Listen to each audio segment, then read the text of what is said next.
obviously, if you're a football fan, you know who this man is, and we've got such respect for Coach Callahan. But maybe some folks out there in Redskins Nation need a little bit of a refresher on your resume. And, man, I'll tell you what, looking back, I mean, you coached with Barry Alvarez in Wisconsin. What was that like? It was great. That was the early 90s, of course. Yes. Those were great times. We took a program that was on rock bottom, hit rock bottom, and we turned it around in 3 years and ended up as a Rose Bowl champion. So a lot of great accomplishments there. Great experience in the college game, but also in the pro game. And we know you spent time in Oakland as a head coach, and you had some pretty good success with the Oakland Raiders. What was that like for you at that time? And it had to be an experience working for Al Davis. It was. You know, I learned a lot. And, of course, there were great guys on the staff, great players, of course. But it was interesting, you know, just being in that mystique of the Raiders and the organization and what it stood for. And it was just a fun time. And we turned it around and had some great success. Did that come at the right time in your coaching career, that opportunity? Well, it was interesting because John Gruden was the head coach at the time. He got traded to Tampa. Yeah. Bruce Allen was the general manager at the time.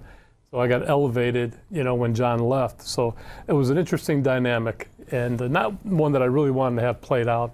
It was wild.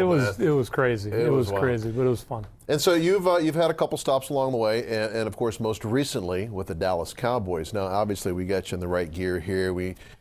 Are you aware of that rivalry? When you were on the other side of the field, you've been around a long time, so you know how heated that can be. Yeah, I sure was. You know, having coached down at Philadelphia in the mid-'90s, I certainly understand the NFC East division, the rivalries that exist, and of course the traditions here. You know, they're infamous. You know, going back to Coach Allen and Coach Gibbs. And I used to come out to Carlisle in the mid-'80s and watch Joe Bugel coach the Hogs. Did you really? Yeah, it was great. What a great experience that was. And just watching all those linemen develop and now to be here, you know, try to uphold that tradition, I'm really honored by that. You know, as soon as you said that, I'm sure people watching this, it just hit them that you were there when Buggs was with that offensive line. And completely different question, but do you think you'll ever see an O-line like that again? I mean, you were building it in Dallas. You were building one in Dallas, but the way that O-line stayed together for so many years, the way the game has changed, do you think we'll ever see that again? I don't know, because like you just mentioned, it's changed. And with free agency and the difficulty to hold on to your top players, that's unique. And of course, everybody needs to be paid these days. Yeah, so it's hard to keep those five together, especially the five that they had here. They were tremendous. What do you think of Buggs? Oh, I love Joe Bugel. Yeah, absolutely love Joe Bugel. I think he's one of the most favorite coaches I've ever been around. One thing I think is a good question for you. How did you end up here?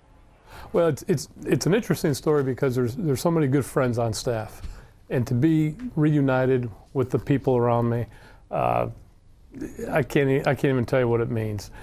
First off, yeah, when you look at the owner, Dan Snyder's done a tremendous job trying to put this thing together and trying to get back on the winning ledger.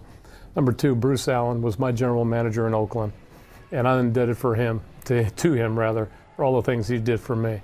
I look at Jay Gruden and everything that he and his family have done for me in my coaching career. I feel a real amount of indebtedness to their family. Of course, their father, Jim, was the one who recommended me to John. And that's how I got hired initially at Philadelphia. So it's an interesting story, but I really am grateful, you know, for the people in this building and what they did for my career, and it's just a way to give back and help them out. We talked about your style last time you were on the show earlier this week. What are you looking for from your players? What kind of commitment, in a general sense, do you want to see from your offensive linemen? Well, every day, Larry, when you go into the meeting room, you're looking to improve what you did from the day before. You're always looking for constant improvement. And so that rate of improvement during the course of a season is critically important. So that's number one. You know, we're all about improvement. In developing that culture and in developing that environment, it's instrumental to all their careers. Then the next thing I would say, it's all about preparation. Okay. How you prepare week in, week out, day in and day out. Are you the same guy every day? Are you going to prepare diligently, not only in the classroom, but away from the building, and also on the field? I think those are all important aspects. We've heard Scott McCloughan talk about he's looking for big guys, and we've heard Jay Gruden talk to us about maybe a change in how the offensive linemen are going to approach their jobs in terms of maybe a little more power type of style. How does that figure into what you have to get done during the offseason when you got some guys, you guys have obviously talked about this, it's not a secret to you what needs to be done? Well, if you're talking schematics and you're talking about the power running game, Yes. the gap blocking aspects of the power running game come into play. So that's an area where, we're going to spend a little bit more time to complement our zone game. And I think what Coach McVay has brought here and what he's done here in the zone game has been really positive.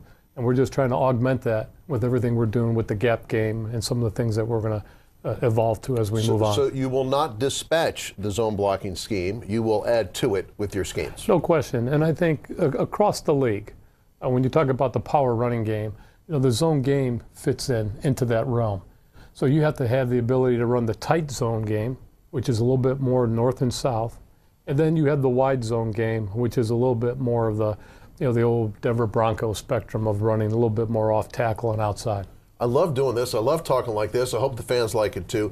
You've done a little research. Obviously, you guys have been grinding away here for the last several weeks, looking at all the tape of your current players, free agent players, the draft possibilities. But I want to ask you about Trent Williams because he's kind of the one given on this offensive line. How good is he, and how much better can he get? I think he's outstanding. And, in the crossover matchups that we watch him in, when we were in Dallas, right. It was interesting to watch his play and his style. He's tremendously athletic. I mean, what he can do from footwork and redirect and reach, and he has all the qualities of a great player.